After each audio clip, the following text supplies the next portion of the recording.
What's up, YouTube? This your boy coming from me and ZTV. Just giving you guys a post-fight recap of Deontay Wilder and Tyson Fury 3, the trilogy.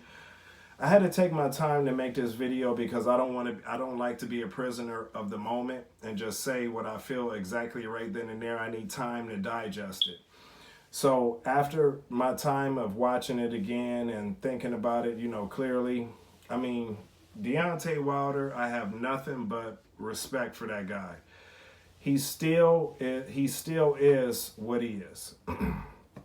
I mean, he's not very skillful, but his right hand is still, I mean, he'd knock anyone out on this planet with his right hand.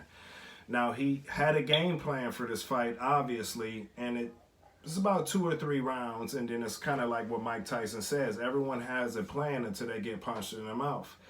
And after about that third round, when he got dropped in the third round, and then after that, he kind of resorted to go back to what got him here in the first place. You can't really blame him for that. I mean, he did try to stick with the game plan and all of that, but I really don't have a problem with Deontay Wilder like that, because for someone who doesn't have the skills, or he's not like Tyson Fury. He's not skillful like Tyson Fury, but he has came to the point in the sport of boxing, being 41-2 right now with 1 draw, and being a heavyweight champion with 10 title defenses. You can't really say, I mean, he's done a lot with no skill. Now, he has no reason to hang his head after this fight whatsoever. He was absolutely, and if I'm sure, and what happens in boxing is sometimes you come down to the ring and they boo you, but when you put on a performance the way that Deontay Wilder did, when you leave out of there, they cheer you.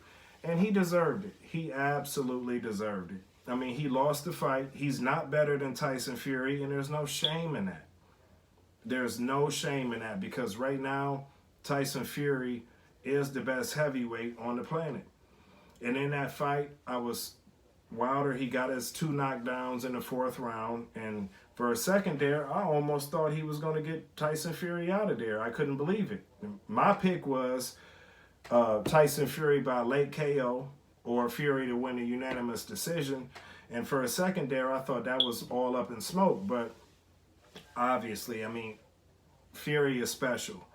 He got up, he went on, and he did what he had to do, and it started becoming, after the 6th round, Wilder started really taking a beating. That's what he asked for, though. He said he wanted to go out on his shield, and, Malik Scott, his trainer, he let him go out on his shield. Now, is that necessarily good for him? I don't think so, but we'll see, because as far as I know, Wilder is not talking about retiring or anything like that, but, stuff like that. In boxing, guys, they get ruined where their career is never the same. A lot of guys, they get their soul took, and I hope that's not the case with Wilder, but as far as anyone saying that his career is over because he lost to Tyson Fury, that's ridiculous. That's not true at all. He in his career, he has 40+ fights, and he's lost 2 to the same person, and he's got a draw by that person, and that person is the best heavyweight in the world right now. So we got a dozen other heavyweights out there, and Deontay Wilder, he can fight, and he can beat most of those guys out there. And with his power, he makes the fight exciting every single time. So absolutely, Deontay Wilder's career is not over. Now, me personally, I think Deontay should probably take a breather, take at least a year off and rest with your family, take a vacation and all of that. And let's see what the heavyweight landscape is by then. Because what happens in boxing is, just because what happened right now, it doesn't mean a year from now the situation is going to be the same. Because right now, Usyk just beat Anthony Joshua, and they're going to fight a rematch. So who knows what's going to happen with that. So Wilder is okay. He has no reason to hang his head whatsoever.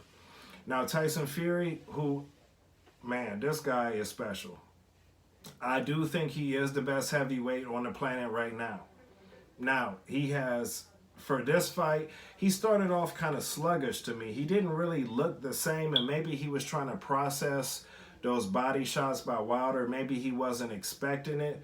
But after a second, though, he basically, he processed it. And let's give a lot of credit to Sugar Hill, Emmanuel Stewart's nephew. And we should stop calling him Emmanuel Stewart's nephew and let him be who he is. Sugar Hill did a great job at training Tyson Fury and telling him, you know, what he needed to do. And I felt exactly the same way. By that fourth round, when he looked over there and he told Tyson Fury that Deontay Wilder was getting gassed, he was getting gassed, and he was right. And he told him to just jab his head off, and that's all Tyson Fury needed to do. And Tyson Fury listens to him. And he listened to him, he did it. And he got the result. You know, he's from the Kronk Gym, and the Kronk Gym wants nothing but knockouts. And hey, you can't get mad, because before Tyson Fury got with Sugar Hill, Tyson Fury wasn't getting those knockouts like that, but he is now. So in this fight too, I thought Tyson Fury again showed tremendous. His chin is unreal. His stamina, his heart. I can't say anything else about Tyson Fury. He deserves all the credit, all the accolades, everything. And he also deserves to take a break, take at least a year off. Now, when Tyson Fury comes back, again, we have to see what the heavyweight landscape is. But if Usyk beats Joshua, then of course we want Joshua Usyk. That fight will be interesting. Usyk is very skillful, but he's small. And then Joshua is the big money fight, but after watching this, I don't know if Joshua can beat Tyson Fury, but there's one thing, though, when it comes to boxing is I'm not going to jump out the window and say the Fury's just going to beat Joshua, because we don't know. Styles make fights. As we know from long ago, Ali lost to Frazier. He lost to Ken Norton. George Foreman destroyed Frazier. He destroyed Ken Norton, but Ali came back and beat George Foreman. So we don't know. So at least I want to see them fight. And I don't know if with the fact that Usyk and Joshua are going to have a rematch, it's probably best that Tyson Fury, for his mental health, probably, you know, stays busy and stays active. And, you know, Dylan White is his mandatory. And I'd like to see that fight. So I don't know. We'll see what goes on here in the future. But the one thing I can say is that fight was great. That was a modern day classic. And nothing but respect for both those guys. Both those guys I can't say enough about them. Win or lose, it doesn't matter. Nobody lost between Tyson Fury and Deontay Wilder that night. Neither of them lost that fight. The fans won that night. You guys tell me what you think, and please like my video. Please subscribe to my video, and please comment. Thanks.